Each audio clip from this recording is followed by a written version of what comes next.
Welcome to Rebel Spirit Radio, exploring the frontiers of spirituality, consciousness, the esoteric, and humanity's sacred relationship with the living earth. I'm your host, Nick Mather, and in this episode, I am joined by Stephan Harding, author of Animate Earth and the recently released Gaia Alchemy. Stephan discusses Gaia Theory, deep ecology, finding one's Gaia place, different ways of knowing, and meditating on the alchemical Azoth mandala. Also, please be sure to subscribe to this podcast on whatever platform you use to listen to podcasts, or subscribe to the YouTube channel if that is where you view this. Also hit that like button and notification bell. Your support is truly appreciated. Stephan holds a doctorate in behavioral ecology from the University of Oxford. He has been involved in ecological field research in Zimbabwe, Venezuela, and Costa Rica, where he was visiting professor in wildlife management at the National University. In 1990, Stephan became one of the founding members of Schumacher College, where he worked closely with James Lovelock, with whom he has maintained a long-lasting friendship and scientific collaboration. As a result of this, they were jointly appointed as founding chairholders of the Arne Næss Chair in Global Justice and the Environment at the University of Oslo. Stephan led and lectured on the college's Master of Science Holistic Science for nearly 2 decades, teaching on the core models of the program, as well as on several short courses at the college. At Schumacher College, Stephan has taught alongside many of the world's leading ecological thinkers and activists, including Arne Næss, Fritjof Capra, Brian Goodwin, Vandana Shiva, David Abram, James Lovelock, and Lynn Margulis. He is now Deep Ecology Research Fellow at Schumacher College, where his interests are the intersects between scientific ecology, especially Gaia Theory, and the world of psyche and soul. Stephan, welcome to Rebel Spirit Radio. Thank you for inviting me. Nice to be with you. Yes, well, thank you so much for speaking with me today. It is quite an honor for me. I've admired your work for quite a while now and have found it to be very educational and inspirational. So I'm truly grateful for this opportunity to speak with you. Thank you. I wanted to focus today on your latest publication, Gaia Alchemy. But first, I thought we'd cover some basic ideas for any of my listeners who may not be familiar with the ideas or with your work. And these are also covered in your book, Animate Earth. I see the seeds of Gaia Alchemy in Animate Earth. So I thought a good place to begin is to ask you to discuss the foundations of your work, which I believe is rooted in both Gaia theory and deep ecology. Mm-hmm. So for anyone who may not be familiar with these, can you explain what each of these are and how they are connected? Yeah, thank you, Nick. That's a great question. Well, I'm a scientist by training. I'm a scientist in my very bones, I think. And so let's start with Gaia Theory, which is a scientific idea originated by James Lovelock, who you've mentioned. And it's a very revolutionary idea about the way our Earth works and who our Earth is. Because before Lovelock, in science, the Earth was thought of as a sort of ball of rock hurtling through space with just a few organisms on the surface, more or less insignificant organisms. After all, the Earth is vast, it's a massive thing. And the biosphere is just a very thin smear on the surface of this huge rock hurtling through space.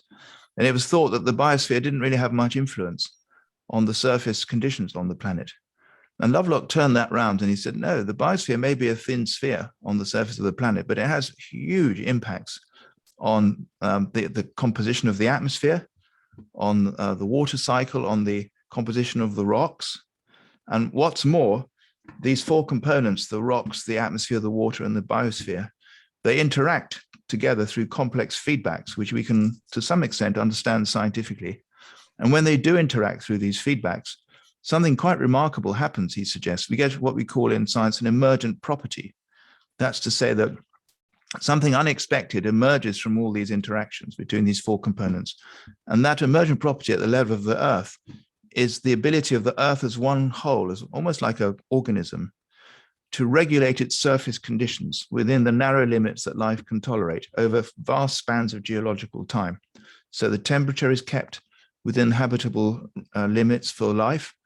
The water is kept on the planet, the rocks are kept right for life, and the atmosphere composition is kept right for life. So the idea and he gave the name Gaia to this idea of a self-regulating Earth. He got it from William Golding, the novelist and physicist. And of course, Gaia is the ancient Greek's name for the divinity of the Earth.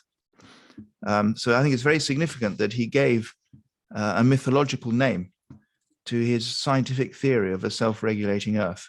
And in doing that, he brought mythology into contact with science. And this brings us to deep ecology, because I think deep ecology is somehow connected with mythology. Deep ecology it comes from science. Oikos, the household, logos, the rational study of. So you could say that Lovelock's Gaia theory is a branch of ecology at the planetary scale. But that's just ecology. Now, Arne Naess, who coined the term deep ecology, he put the term deep in front of ecology, suggesting there's something deeper than just the science when we think of the ecology of an ecosystem or indeed of our planet. And this deeper aspect has to do with value, with how we feel, the importance, the meaning, the purpose of an ecosystem, and in this case of the planet. And you see that connects with mythology, because myths are about purpose. All mythological beings have purposes, and they all want something. They're all after something. And Gaia, of course, as a mythological being, wants life to flourish and wants living beings to explore themselves and the planet that they're part of.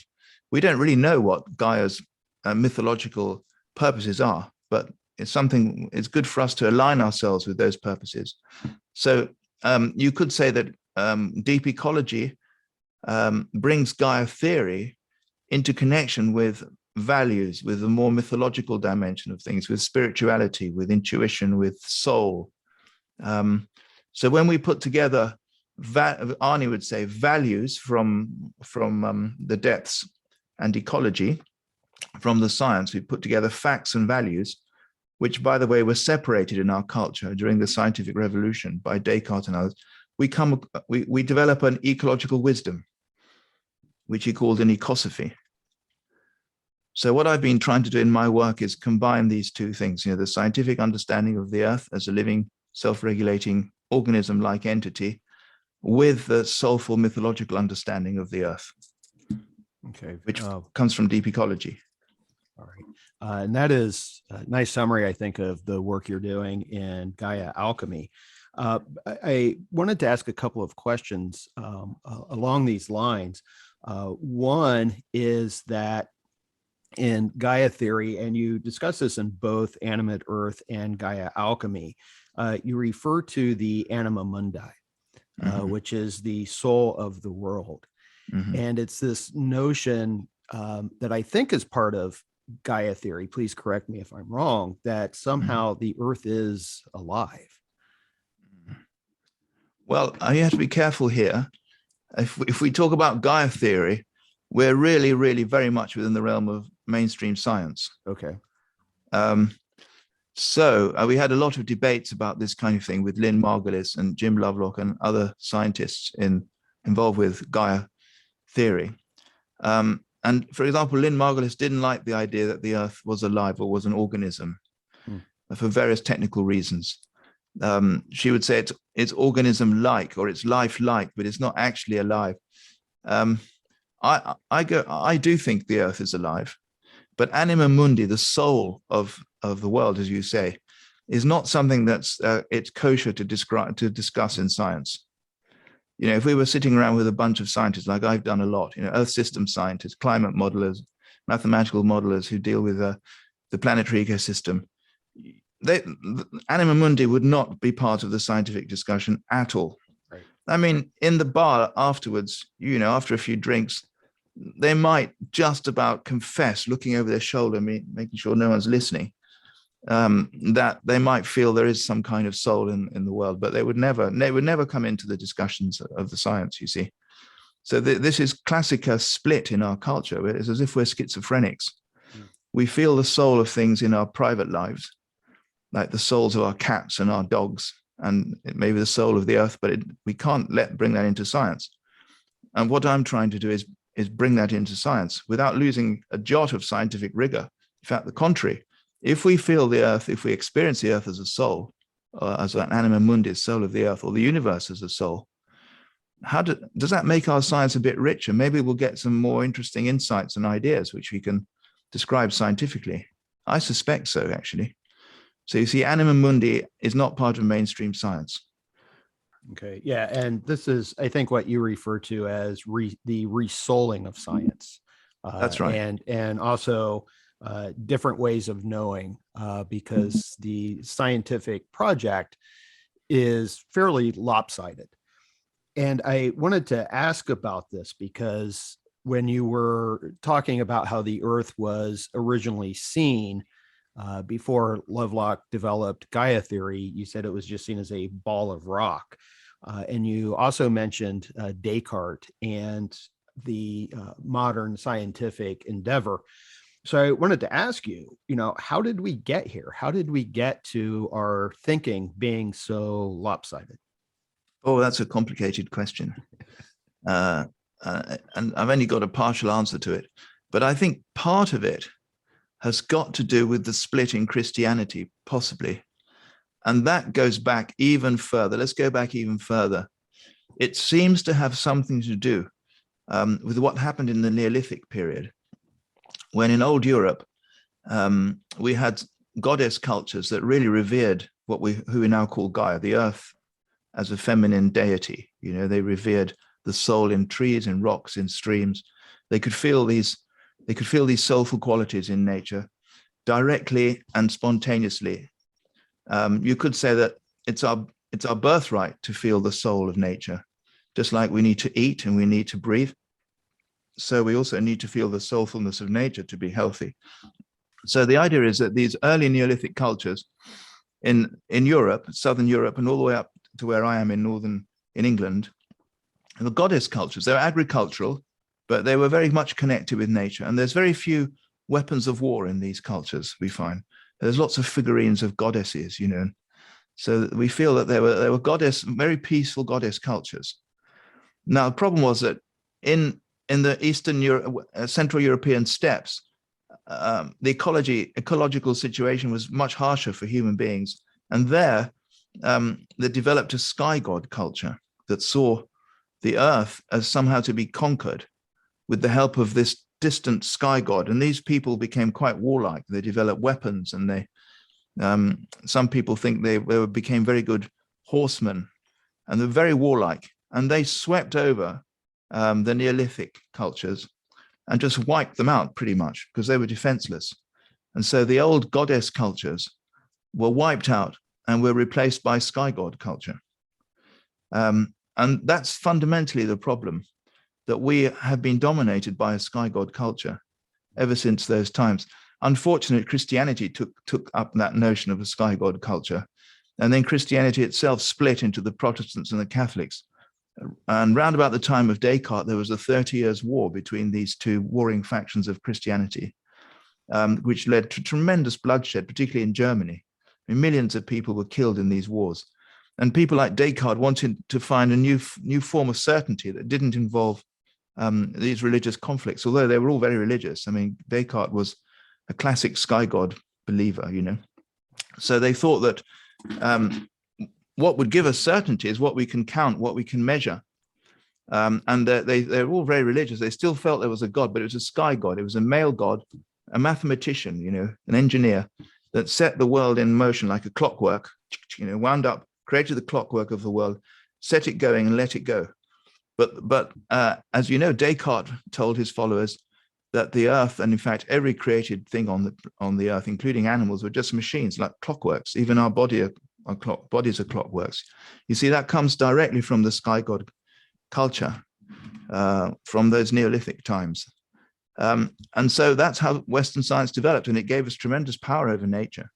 For example, when Descartes' followers cut open live dogs to see how the mechanisms worked inside, the body of the dog, which is meant to be a machine, and the dogs cried in pain, Descartes said, "Ignore the screams; they're merely the creakings of a machine." And we still see the human body as a machine these days. Even in modern science, we still see things very mechanistically, although things are gradually changing now. So I would take the story right back to the Neolithic and what happened there in that invasion of the sky, of the Gaia, the Earth goddess people with the sky god people from the steppes of Europe. Okay. Yeah, I'm going to be lecturing on that this evening, actually. Are you? Oh, good. Oh, That's yeah, good. yeah.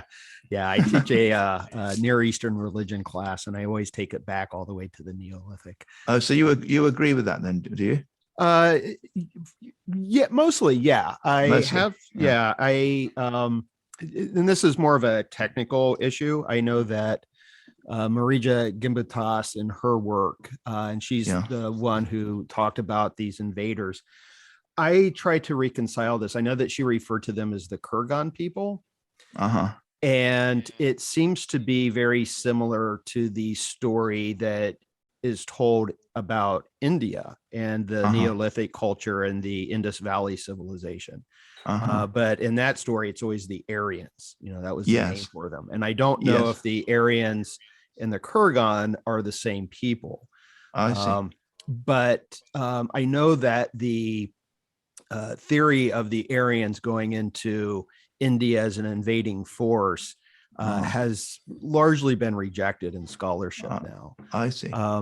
But I think that it's pretty difficult to deny the basic assumptions that I think that the gods emerged out of agriculture and the agricultural experience. And what was dominant there was the idea of a goddess, a living goddess. Right. And like you said, the archaeology, there's really no evidence of war, implements of war or anything like that. So I always try to present it, fairly balanced. But I do lean towards that. Yes, there was this ancient culture, and I don't think there's any denying that eventually we do get a sky god. So that split had to happen somewhere at some time. Yeah. Well, there's apparently genetic evidence for this, at least in relation to Europe. I don't know about India. The people who came over here, the sky god people, were called the Yamnaya people. And they were different. Apparently, they were different genetically to the Neolithic agriculturalists, to the goddess people. And they swept over Western Europe, killed most of the men, fathered children with the women. And so apparently we all have a mixture of Yamnaya genes and Neolithic goddess genes. So that's good evidence. If there really is a genetic basis for it, then that would be really good evidence for this story. And apparently there is. So that it stems from that. If this is true, the whole problem stems from that. Right. And of course, the Yamnaya themselves, you could say, well, why did they become so aggressive? Maybe because it was so difficult living on the steppes. It was a very harsh environment. They couldn't do agriculture. They had to be herders, and they had to move around, and they had to maybe protect their own territories for grazing. Something like that might have been the case. Yeah, and that's how it was first presented to me. I think it was referred to as the hostile environment theory. Right. And you can see that in various cultures, is that when the land can't support the people, they tend to become pretty hostile. And they have to go and search for ways of supporting themselves. That's right. I also think a really good piece of evidence is most of our holidays seem to be based on these agricultural systems of growth and life and then death and rebirth. Pretty much every single one of our holidays. So I think that itself is really good evidence of this sort of agricultural goddess tradition. I wanted to also ask you about these different ways of knowing, because part of your project here is to incorporate these. And one of the things I really appreciate in your work is there's this kind of contemplative aspect to it. And this is in both Animate Earth and Gaia Alchemy. One of the features in both is you encourage us to find our Gaia place. Uh-huh. And I was wondering if you could discuss the Gaia place for a moment. What is it, and why is it important in this work? It's important because it takes you, or it takes me, I can only speak for myself, it takes me beyond my theoretical understanding. For example, I've just spent a little time in my Gaia place this afternoon. And I arrived full of thoughts, and full of my daily life. And I sat there and just settled myself and waited and waited and waited. And gradually, I noticed how all those concerns started fading into the background, and how the trees and the stream and the plants, and it's quite a wild place I've got, started coming into the foreground, and this began to sort of communicate with me and speak with me and embrace me. And as if my sense of self, which I have in my ordinary life, which we need our ego, don't we, to survive, to live, to organize things, and to be with our family. And that sort of started becoming semi-permeable, I noticed. And it's as if something poured into me and something poured out of me, and there was a melding of something from me and something from nature coming together. There's a communication between the two, and I started feeling more and more comfortable, more and more at home, more and more intuitive. I started getting a sense of intuitive connection. It's very hard to put into words. My rational mind started to take a back seat. My sensor experience started to become stronger, so I started noticing little plants and the shapes of trees and the shapes of plants growing up the trees. The bare branches, it's winter here now, so the bare branches, the color of the sky, the temperature, that's sensing. Intuition, I had just a feeling that there's something very sentient about the forest and about these plants that had been waiting for me to welcome me again. My feeling is the tremendous feeling of value and importance and sacredness of my Gaia place and of the whole of Gaia. And my thinking can now come in because I have the scientific knowledge about how the Earth is a self-regulating complex system. So the thinking can feel comfortable with all of this. And I can't do that in a room, with a human-created environment, no matter how beautiful it is. It's possible, but it's far better to do that in a Gaia place, in a sacred place, like a temple, a Gaia temple in nature. Although sometimes, if it's really cold and wet, which it is here in the winter, I have a little Gaia place indoors. I have just a little table with some plants, and I have a little Indian tiger model made out of papier-mâché that I got in India. And I just put him there, and I sit there and I see him coming out of the jungle. And those few plants become a jungle, so then I need imagination to make a Gaia place come alive indoors. When I'm outside in nature, my Gaia place, it's as if the imagination comes from the Gaia place into me. It's much easier, but you can also do it indoors. So I think the Gaia place is a very, very important practice, or it's a very important thing to have in your life. If you want to connect with Gaia, you have to have a Gaia place. It's as if, I think John Muir said, I went out for a walk, and I went outside for a walk, but I realized I was going inside. So I like that idea that when I step through the door to go to my Gaia place, I'm going inside. And when I come back indoors, then I'm outside. It's that kind of shift in perception that brings things alive much more, brings Gaia alive with these four ways of knowing. Yeah. And I relate to that. I began a practice. I found my Gaia place, and I liked something that you wrote in Gaia Alchemy, where I believe you said, how can you know if you found your Gaia place? And it's that you miss it if you can't visit it. Right. And I shortly after reading Animate Earth, I began this. I found a Gaia place, and it's a canyon adjacent to NASA's Jet Propulsion Labs. Wow. And I go every Friday. And I can't go every day, but I would if I could, but I go every Friday, and I've started referring to it as the Friday office. And whenever anyone wants me to do something on Friday, I'm like, no, I cannot do that. I have to go to my Gaia place. And it's been interesting to visit it and develop a relationship. And it is definitely the case that if I can't go, I miss it. Right. And I miss it desperately. Uh-huh. And one of the things I've discovered is that being able to observe the changes. Mm-hmm. And Yeah. I've noticed that the changes really resonated with me when I was reading Gaia Alchemy, because it seems like there is this alchemical process going on in the natural world. In short, and we'll get into the alchemy here.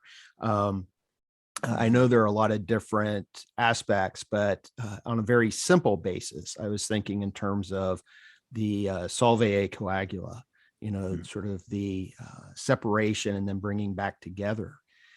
And I noticed this, we had a lot of rains here. And when I finally was able to go back, the land had shifted. And I would see trees that had been, they're kind of starting to fall apart, and there's this separation. And I could also see, having gone here over the past 10 years, how this has occurred. And there's this constant sort of separation and then a recombining that nature has within it, this alchemical process.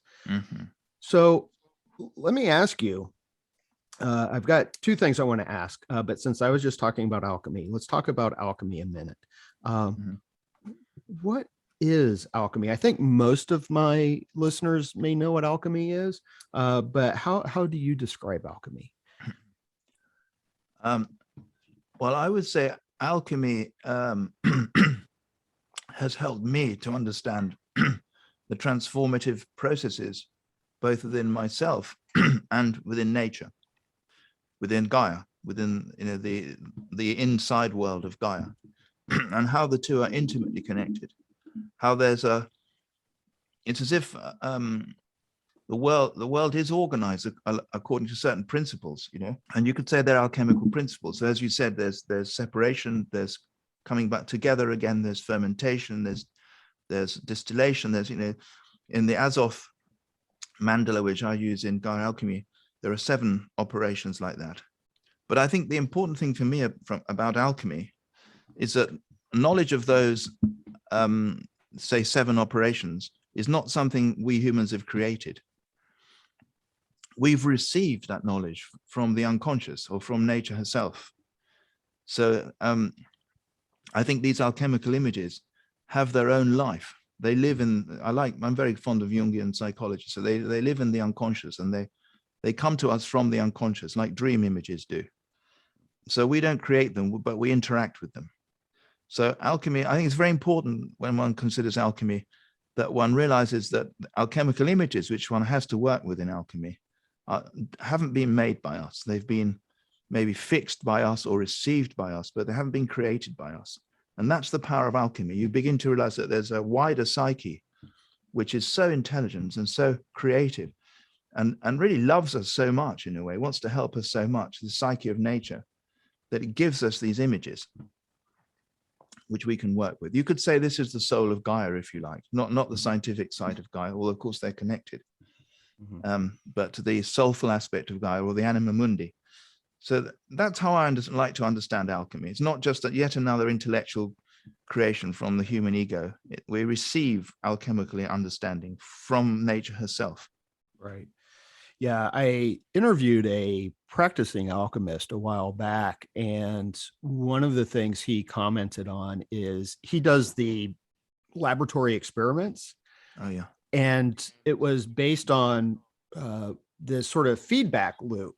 And if I remember correctly, he said that what immediately came to mind to him was the feedback in the atmosphere with the clouds and the waters of the earth. And one of my favorite bits in Animate Earth, and you also mention it in Gaia Alchemy, is this process of, this flow. And I love the what was it? The cloud seeding, I think, with the bacterias. And so it seems to me that, like you said, it's just through the observation, these things came to the alchemist, and they tried to describe them symbolically, I think. Speaking of Jung, I think that one of the main ideas perhaps in the work here is that there is a connection between the inner world of the human and the outer world of Gaia, as within, so without. Mm-hmm. And if that's the case, and I personally think it is, just looking at the state of Gaia right now seems to signify that we're not very healthy. No, we can't be healthy unless Gaia is healthy. This is one worrying thing about living in England. England is one of the most ecologically destroyed countries in the world. It's terrible here. I mean, there's hardly any wild nature left. It's all just horrible fields, very badly treated, full of fertilizers. It's really incredible. Our biodiversity is really disappearing really fast. And people yearn for little bits of wild nature, So I think unless the whole planet is rewilded, well, of course, we need to grow our food. So we need to do that within a rewilded planet. And there are ways we can do that. It's not a problem to do that. But most of the planet needs to be rewilded. We can't be psychologically healthy. We have to see wild things. We have to see trees that are growing free. We need to feel if we live in a forest area, we need to feel the wild forest ecosystem being itself, producing itself from out of itself with incredible biodiversity, which we could never produce. If we're by the ocean, we need to go swimming with some goggles and look at, the wild ecosystem of the ocean. Or if we're in the desert, it's the same. We have to have that for our well-being. And as I said earlier, I go even further. It's our birthright to have that. And we all know we need to eat to be healthy. We need shelter to be healthy. We need company of other humans to be healthy. And just as much as we need those things, we need wild Gaia.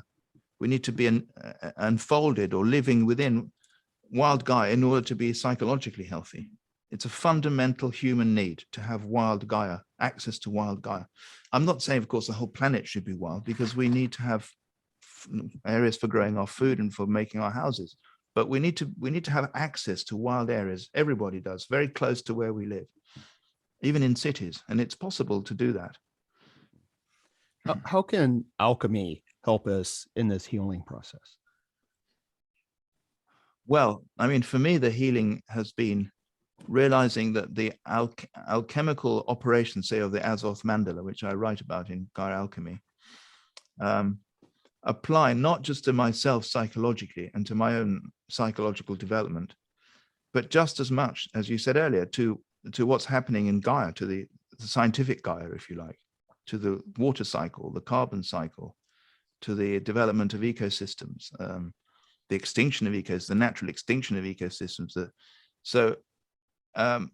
If I'm able to see the same processes going on in myself, and at the same time going on in what we could call outer nature, then the separation that I often felt between myself and the outer world, so-called, especially as a result of my scientific training, has tended to dissolve. And I've had moments when I've been able to see or experience Gaia, the ecology, the trees, the forests, the birds, as a greater self, which is revealing itself to me because I've been working with the alchemical processes, which we both share. So it's a separation, and it's an entrance into a greater self. Jung talked about the self being at the center of the personality, which is beyond the ego. And Arnie Ness talked about the ecological self, which is beyond the ego as well. So I think Arnie Ness's ecological self and Jung's self are the same thing. And they both are Gaian. They come from nature. And for me, Gaia Alchemy, working with those Azoth mandala particularly, has helped me to explore that domain and experience something of it for myself. And that's been tremendously healing. And that's why I wrote the book. I wanted to share that with, see if other people could get some benefit from that as well. Would the self for Jung and the ecological self for Ness, would that be equal to the Philosopher's Stone of the alchemist? Yeah, I think so. Yeah. I think they're all the same thing. And also, of course, it's a goal you never reach. Right. But just to have the notion that there is a goal, or there is this self, there is this ecological, there is this state of being, state of mind, which we may not have all the time. and we may not reach, but we reach it. We have experiences of it from time to time. That would be the Philosopher's Stone. I mean, maybe there are some people who can live in that permanently. I think there probably are, you know. I mean, there have been enlightened people we could mention, like Buddha, probably Jesus, you know, and various other great people like the Zen masters, maybe Muhammad, various other people who really discovered this in a big way. But I'm not like that. I'm still at a very early stage, and I fall back into ego, but I notice it because the alchemical process helps you to notice where you're going and where you are. So yes, I think the Philosopher's Stone is the same as the self and the ecological self. It's a lovely image, you see, that helps you move in that direction. Yeah. What would the Philosopher's Stone for Gaia be? It's Gaia herself. Oh, Gaia herself. Gaia herself is the Philosopher's Stone, I think. Well, I don't want to say is categorically. You know, I want to keep it more fluid and more like a potential possibility. Could it be that in some way Gaia is the Philosopher's Stone? You know, the intact Gaia, the wild Gaia that we had before our culture started destroying her, that's the Philosopher's Stone. And when we live within that beautiful, pristine Gaia, which we don't do anymore, but imagine we were able to restore and rewild and live in harmony, or much better harmony with Gaia, which I think we know how to do, then I think we would contribute to Gaia as a Philosopher's Stone. I think she needs us to do that. That's the role of humans. You know, she needs us for some purpose, and I think she needs us for her own self-realization, for becoming as much of a Philosopher's Stone, a cosmic, planetary Philosopher's Stone, as she possibly can be. She needs this kind of consciousness. Would it be fair to say that Gaia also serves as something like the alchemical vessel for all of us? Yeah, that's another way of thinking about it. Gaia is the alchemical vessel, you could say, for self-realization of all the beings within her, including us. So she needs all of the beings within her, you know, particularly the microbial domain, as Lynn Margulis pointed out. And all the organisms are required, all the plants, all the animals, fungi, bacteria, protoctista, etc., the rocks, the atmosphere, all working together. That's the domain of the alchemical vessel. That's another nice way of thinking about it. Gaia is an alchemical vessel floating through space, pursuing her own self-realization towards her own state as a Philosopher's Stone. And we're deeply part of that. And I want to go back just a little bit to clarify some things, ask you to clarify them. And this is in line with Jung and his, I guess, their functions of thinking, perhaps. And I know this is a huge part of your work, and it gets to this idea that we are somehow lopsided. But he has this sort of quaternity, right, where you have thinking and feeling, and they're sort of at opposite poles. Right. And then there's intuition and sensation. And I want to make sure if I'm getting this correct with how you think about it, is that we need to incorporate these other things as these are the different ways of knowing. Is that correct? Yeah. I mean, Jung says, and I've noticed in myself, you know, you have to check these things out for yourself, you know, like Buddha said, check it out for yourself. Don't just believe me, see if it works for you. And Jungian psychology worked very well for me. I've noticed that I'm probably more of a thinking type, being a scientist, probably, but although I'm not entirely a scientist, you know, which is why I've moved into this Gaia Alchemy thing. But imagine, he says, we all have a dominant function. One of those 4 ways of knowing is dominant in us. And if you're a scientist, then thinking is going to be a dominant function. And then, so you won't be able to feel so well. Now, feeling is about how we value things. It's not about emotion. Emotion goes around all 4 of those functions. It's about value. Can I see the value in a tree? Can I see the value in a butterfly? Or do I just see a tree as something I can chop down and turn into money? That's a kind of valuation. Or do I see the intrinsic value of the tree? That's a phrase from Arne Næss, intrinsic value. All life has intrinsic value. That's the deepest intuition in deep ecology. All life has intrinsic value, irrespective of its usefulness to humans. That's a feeling function statement. So if I'm a scientist, my feeling function will be very undeveloped. I've noticed that in scientists that I spend a lot of time with scientists. I notice that in them and in myself. So we scientists have to develop our feeling function. And it's difficult to do that directly. You have to do it with the two other auxiliary functions, either through intuition or your sensing or both. And then the aim is to develop all four of them as much as you can with the time you've got in your life. It's not easy, but it's work. And the thing is, I've noticed in myself, when I do start to really feel the value of things, when the feeling function opens up in me, wow, it's a whole new world. It's like a discovery of whole new possibilities in life. It's the most wonderful thing. It's like a sense of liberation. It's like a whole new world opens up. I've had that experience quite a lot through feeling. Now, if you're a feeling person, you might one day discover thinking. You might get some mathematical models of the Earth system, or you might find a philosophical system that is carefully thought out, and it's suddenly thinking opens things up for you. If you're an intuitive person, you might suddenly discover the sensory experience of the world and vice versa.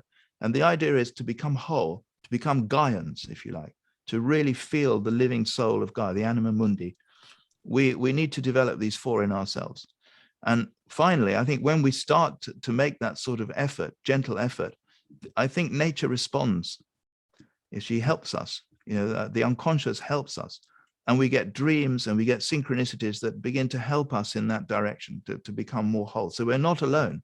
The soul of nature, the anima mundi, actually helps us. This is what Jung discovered, and I've found it's true in my own life. There's no question about it. It's really worked for me. Mm-hmm. It seems like this is going to require a new way of, or a new method of scientific education. Yes. In order to achieve this. Yeah, but it's not that new. I mean, Goethe, Wolfgang von Goethe in Germany, in the 18th century also, he cultivated this with his approach to nature. He would go to a plant, and he would go to a plant like you would go to a sage, like a wise person. Imagine you'd heard that, I don't know, Tagore was around in your neighborhood, or Buddha or someone like that. I'd rush there like mad, wouldn't you? And just want to listen to them and learn from them. He would say a plant is like a sage. So you go to the plant. It's not an object like we think of in science. We go to the plant like we learn from the sage that is the plant, and we open our sensing, our feeling, and our intuition. We put our thinking to one side. And he has ways of doing this. You draw the leaf sequences from the ground up the plant, and you really look at the plant. You draw what you see. You close your eyes, you visualize the coming into being of the plant from the leaves near the ground up to the flowers. And by visualizing that flow in time from one plant, one leaf to another, up the stem, if you're lucky, you get a blessing, which is the perception of the living being of the plant. Now, this all sounds like nonsense from the point of view of thinking. Thinking says, oh, what a load of nonsense. I mean, the plant is a set of interacting biochemical feedbacks produced by natural selection. But it is that, but it's not only that. It's much more than that. It has a soul. A plant has, like Aristotle said, we need to go back to Aristotle and Goethe, really. So what I'm saying is that we don't have to start from scratch. We have this kind of science already in our culture. Within our own culture, we have that kind of science. It's just that we're not taught like that. When I was being trained as a scientist from an early age, I never heard of Goethe. I was never told to sit with a plant. I mean, the little children do that. They go and they're told to spend time with nature, and they love it. But after primary school, that's all gone, and you've got to pass your exams, and you enter the mechanistic world. So I think we have that kind of science already. It's there. It's in Aristotle. It's in Goethe. It's in Humboldt, one of Goethe's friends and disciples. It's even in Darwin. Even Darwin had that feeling, and Wallace, so it's very much part of our science. It's been pushed into the background, this more feelingful, more intuitive sensory approach to nature. And what we're trying to do in holistic science at Schumacher College, which I've been involved with, is to bring that back and combine it with great thinking from science, with complexity theory, for example, systems thinking from Fritjof Capra, Brian Goodwin, James Lovelock, Lynn Margulis, Stuart Kaufman. We have tremendous thinkers who give us the kind of thinking that's consistent with seeing the earth and the world and the whole of nature as a great living soul. And I think the alchemical process can help that and can accelerate that development in ourselves. Okay, wonderful. Thank you for that. And I think it's important for people to understand that this is not in any way a rejection of traditional kind of science, but it is in addition to, it's a fuller kind of science. Yeah, right. It is. Science is absolutely fantastic. Remember, I'm a scientist. I think it's absolutely fantastic. I mean, think of what we know about the universe. There's the James Webb telescope just getting ready, limbering up. But in June, we're going to have some amazing information about the very early life of the universe. It's going to be amazing to have that info. And we know what we know about the universe and about biology and about physics is absolutely fantastic. The trouble is, astronomers talk about celestial objects. They're not objects, they're subjects. It's what I like about alchemy. The planets are sort of subjective beings. They have psyches, at least symbolically. So if we can just bring ourselves to see, let's say, the planets not as objects or dead balls of rock, which, I mean, they are balls of rock, but they're also more than that. They also have a symbolic meaning as well. Why can't we do both together? Why can't we be poetic about the planets and scientific about the planets? I would go even further. Isaac Newton was a great alchemist, and he's considered one of the greatest scientists of all time, which he was. I think that he got his ideas about gravity and everything else, revolutionary ideas, because he was an alchemist. Because he was an alchemist, he was open to receiving those ideas from the depths of nature, from the anima mundi, from the unconscious. If he hadn't been an alchemist, I think he wouldn't, or I feel, he wouldn't have received those ideas. So alchemical work as a scientist makes you a better scientist because you're better able to receive ideas. Another great scientist who works in this vein is Rupert Sheldrake, who's a friend of mine and has taught at the college, and his son Merlin Sheldrake. Also, they're very good examples of scientists who are very integrated in this way.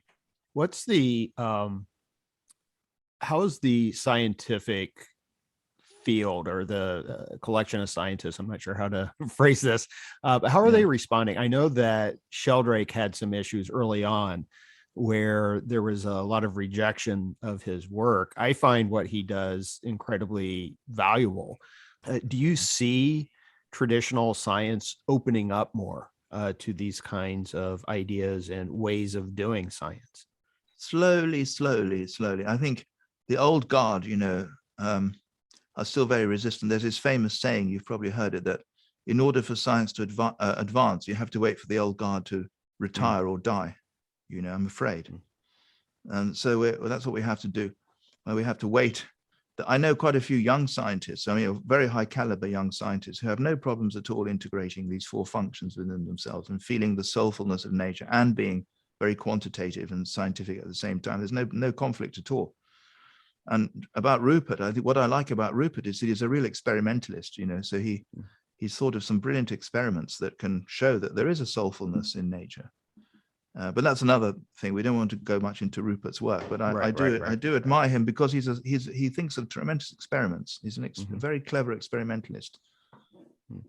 I wanted to ask a couple more questions. I know that we're getting close to our time limit here, but you've mentioned the, please correct my pronunciation if I get this wrong again, the Azoth, the Azoth mandala. I pronounce it Azoth, but you can do it how you like. Yeah, the Azoth mandala. I can post a picture of that on the YouTube video here, but I was wondering if you could say a little bit more about that and why that's important for you or how it helps you in this Gaia alchemy. Well, first of all, as I said earlier, I consider that it's come from the depths of nature, from the unconscious, been given to us as a gift from nature herself. We haven't created it, we've received it, like I said before. And it's fairly simple, it's only got 7 steps in it, 7 rays, 7 steps in a circle. So the point is that the whole of nature goes through these 7 stages, as you mentioned as well earlier on, and it can go round and round. So both psychologically and in nature, we see these 7 steps. So the first one you could say is calcination, a kind of burning off. And we need to do that with ourselves. We need to burn off our resistances in our ego. We need to burn that off. And in nature, obviously, calcination is everywhere. It's metabolism, it's wildfires, it's plate tectonics. It's when the Earth was first formed through the accretion of little bits of rock that then melted. So you can see calcination everywhere. Then there's dissolution, dissolving. And in the history of Gaia, that's when the water arrived on the planet, probably from ice meteors from the asteroid belt and from the inner Earth. And that started dissolving the crust of the very early Earth, and it released certain chemicals.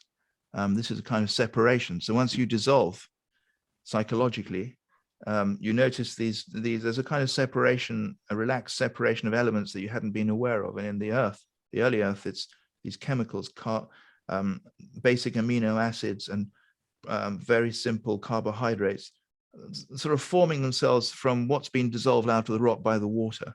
And then that's a sort of separation. Then there's a conjunction where these things come together. In the Earth, you could say it's the first proteins, the first complex carbohydrate molecules. In ourselves, it's a sense of things coming together in a new way, a new possibility of life. That the planet is the sun here, so it's a kind of lighting up. But that's not enough. Then we go into fermentation. That's the next ray of the Azoth mandala, fermentation. And that, I think, is when food webs are created in the Earth. In the early Earth, they're microbial food webs. And it literally is fermentation. Dead bodies of photosynthetic bacteria on the surface of the ocean sink to the sediments, and other bacteria ferment them and release carbon dioxide and methane back to the atmosphere, which stops the Earth from freezing. And in ourselves, we feel this, what's come in the conjunction, then we need to ferment it and let it come up with a new spirit, a new understanding, a new insight. And then we distill it. And in the Earth, that's the next ray, the distillation. And in the Earth, history of the Earth, distillation is when the ecosystems and ecological communities refine their connections and become much better at being ecosystems and ecological communities. And they're better at regulating. The whole Earth becomes better at regulating her surface in a Gaian sort of way. And finally, there's conjunction. Conjunction is, in ourselves, is this moment of realizing that we are really deep inside Gaia. It's an experience. I call it being Gaia, experience of being Gaia. It's very hard to describe. In the Earth, I think it's when the whole planet comes together. I think just before we started destroying our wild ecology, the Earth had reached a nice phase of coagulation. And then we start again. We have to sort of burn all that and go around the whole system again. And that's just part of it, because there are various other aspects of the image we haven't got time to go into. Right. But there are some words that go with it, which go around with this mandala, which I rather like, which is visita interiore terra, rectificando invenies occultum lapidem. It's nice to contemplate that. So visit the interior of the Earth. That's to say, visit the interiority of things, of yourself and of nature and of Gaia. Visit it. Rectificando. Then you'll notice you start putting things straight. You start realizing things about your own life that you need to put straight. Maybe in my case, things I haven't done so well in my life, or people haven't treated so well. Also, how one maybe hasn't treated the planet so well. And then rectificando invenies, you will discover the secret stone, which is the Philosopher's Stone. And the symbol for that is a young hermaphrodite child coming out of the Earth. And then on either side of the mandala, we have the masculine solar energy, the intellect, if you like, and on the other side, the feminine lunar energy, the connection with the unconscious. It's a beautiful integrated symbol. In the middle is the face of the alchemist. It's a man. It should really be a woman, but anyway, it's a man with the downward pointing triangles, symbolizing the self, the experience of the self. So it's terribly deep. You can spend, I'd like to spend the rest of my life contemplating that symbol of the Azoth mandala, and you can never get to the end of it. It's incredibly deep, incredibly nourishing. Yeah, I really appreciated the writings in the book on it, and I liked how you also addressed how Newton had a version of it. Yes. And I just found all of this alchemical symbolism to be, in the way you present it, to be so enriching and so necessary for our current moment. And speaking of that, I wanted to ask you, are you hopeful?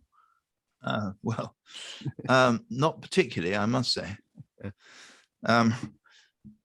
Well, yes and no. I mean, I try to follow the Bhagavad Gita, the teaching from the Bhagavad Gita, which is you just do what you can in the face of a difficult situation without being too attached to the fruits of the outcome. I mean, to the fruits of your actions. I beg your pardon. So you don't get too attached. You just do what you can. So I wrote that book, and I wrote Animate Earth, and I teach at Schumacher, and I do what I can. Do a nice conversation with you, which I'm really enjoying. Oh, thank you. So we do that. And what else can I do? That's all I can do. I can't go out. Some people can go and protest, or some people, and then you just let go of the any thought of an outcome. Am I hopeful? Well, if I have to think that way, I mean, can you imagine the shift in consciousness that's going to be required on such a massive scale, and very, very quickly? I don't know. I can't see it happening, but of course it's possible. And again, we do what we can, and we hope that it's going to have some effect. So, but I suppose that's all. I just want to leave it there. I don't want to say whether it's likely or unlikely. I just do what I can in my life, and I've just been able to do these things, write these books, and teach at Schumacher College. Let's hope it works, and let's hope it's made a contribution. Right. Well, I think that's fair, and I think that I think that what you're saying in your work in general is so important, in that I know that a lot of people think in terms of, for example, climate change, that we will have a technological resolution to it, that somehow technology will save us. And I think that it may help us, but if we don't fix the inner that's reflected in the outer, the technology is never going to resolve these issues.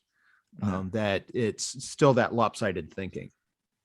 I agree with you. I think we need an inner transformation. We need to fall in love outwards with the earth, with Gaia. And I think alchemy can help us do that. And not just alchemy, there are other ways of doing it, but I found alchemy very helpful for me. So we need to fix our inner situation. We need to become Gaians. We need to have we need to have experiences of Gaia. And that's not easy for us Westerners. We're so hooked into our phones and into the technology and into thinking. And the mechanistic worldview is so powerful in all of us and so unconscious in most of us. So, but we have to work away at softening that, dissolving it. We have to calcine it, first of all, and dissolve it and take it through those 7 stages of the Azoth mandala. Can we do it? I think we can. And then, of course, technology is incredibly important. We've got the technologies we need, more or less. Not all of them, but we know what we need to do. There's a new book by David Attenborough, who I think is really wonderful. It's his witness statement, A Life on Our Planet, I think it's called. And he outlines what we need to do really, really very well, and in a very easy to understand way. I'd recommend that book. I'm really enjoying it.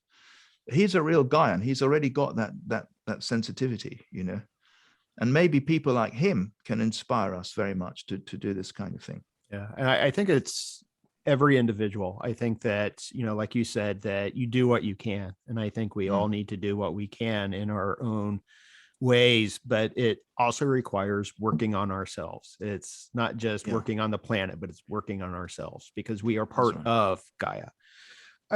Maybe this is unfair, but I did want to ask this final question. I asked this to someone else.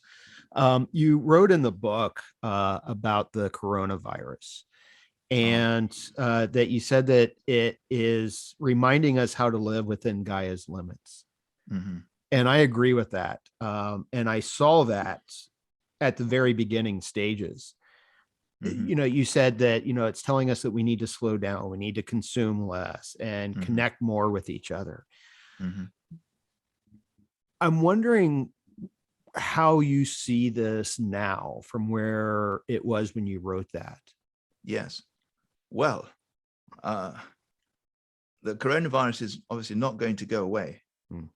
Are we learning the lesson from it? I don't think so. Right. I'm afraid to say, not on a mainstream scale. No, we want to get rid of it, and well, we're right to want to do that, of course. Right. We just want to get back to life as it was before. Consuming. We don't think of it as, this is a feedback from Gaia.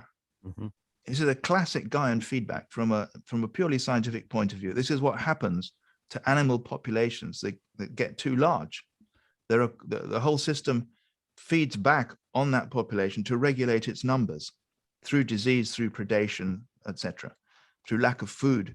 This is a classic Gaian feedback.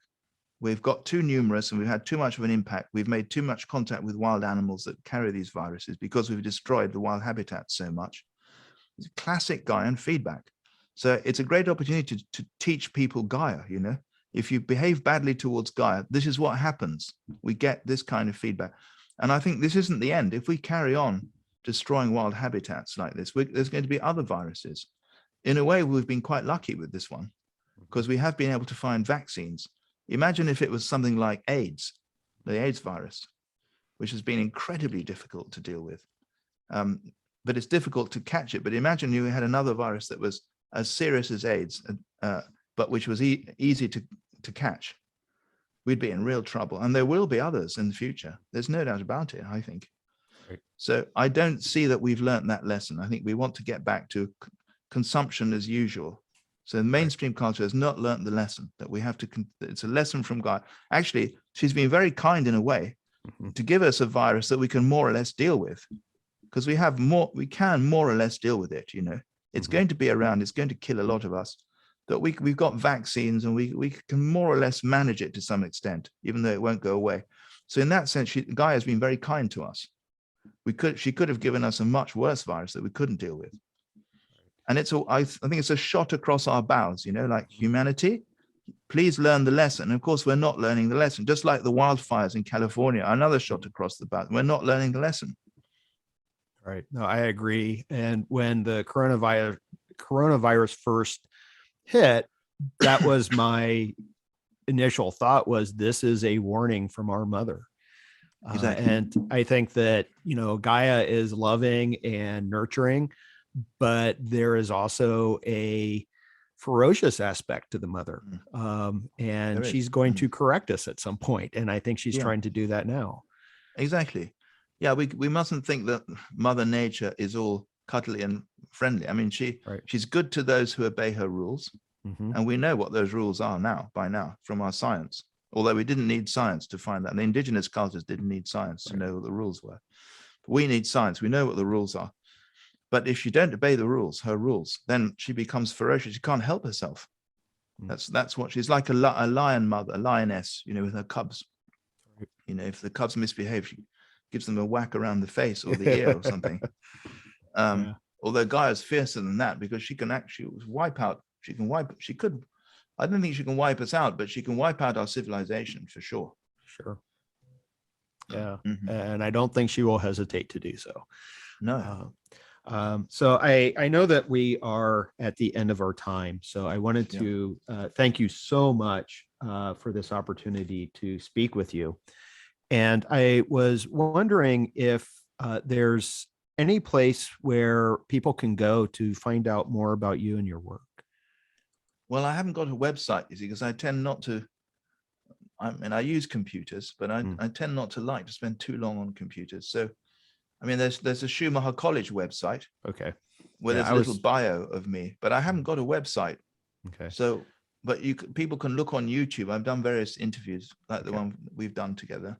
Yeah. They can look on YouTube so that's all I've got, I'm afraid. I probably should have more, shouldn't I? You know. I know. There's another thing you could look at. There's something that my friend David Abram, the great American eco-philosopher, he's created something called the Alliance for Wild Ethics, or AWE, Alliance for Wild Ethics. And he's got a lovely website. Mostly it's his essays, which I think are fantastic. But there's also a few things from me and from two of our Norwegian colleagues and brothers, Per Espen Stoknes and Per Ingvar Hokland. So I've got some things there that people could find. Okay. Yeah, I'll post a link to that. I saw David Abrams speak several years ago. He's also quite an inspiration. And I'll also put a link to Schumacher College. Thank you. That would be great. If you could put a link to Schumacher College, that would be great. Yeah, I feel that as an educator myself, that we need more places like Schumacher. I know that the school I did my graduate work at, the California Institute of Integral Studies, shares a spirit Yeah. with Schumacher, and some of Very our much so. faculty have taught there. So Yeah, like Sean Kelly, yes, Sean who's a friend of Kelly. mine, Yeah. and Brian Swim. Mm-hmm. Right. And they're both absolutely wonderful. And Rick Tarnas also taught Right. here many years Yeah. ago. And they're incredible. Yeah, CIS is fantastic. Yeah. Yeah. I wish that more educational institutions followed the lead of Schumacher and CIS. I think it's desperately needed right now. It is. It really is desperately needed. Yeah. Mm-hmm. Well, Stephan, thank you again so much for your time. I really appreciated the opportunity to speak with you. Oh, Nick, thank you. It's been lovely meeting you. I hope we can stay in touch. I really enjoyed our talk. Thank you so much for this opportunity. Yes, thank you. And that's a wrap on episode 28 of Rebel Spirit Radio. Thank you so much for listening or watching if you are part of my YouTube audience. If you enjoyed this podcast, please make sure to give it a positive rating on whatever platform you use to listen to podcasts. It only takes a second, and your 5-star ratings really do help. If you have a minute to spare, consider posting a positive review, and please consider subscribing. For those viewing on YouTube, please give this video a thumbs up and subscribe to the channel. Make sure you also hit that notification bell so you will be informed when I upload new content. I've been releasing episodes weekly and would like to continue doing so. I'm also working on creating additional video content for the YouTube channel. Really, I am. Including book reviews, educational videos on topics concerning spirituality, the history of religion, and the religious response to the climate crisis. But all of that extra content takes a lot of time and work. If you would like to support me in creating free and credible material on YouTube and continuing with this podcast, please consider making a one-time donation via PayPal. You can find a link for that in the video description or show notes. Your support makes my work possible. I'm Nick Mather, and you've been listening to Rebel Spirit Radio. Until next time, may you be in peace, may you flourish in all possible ways, and may you continue to nurture your rebel spirit.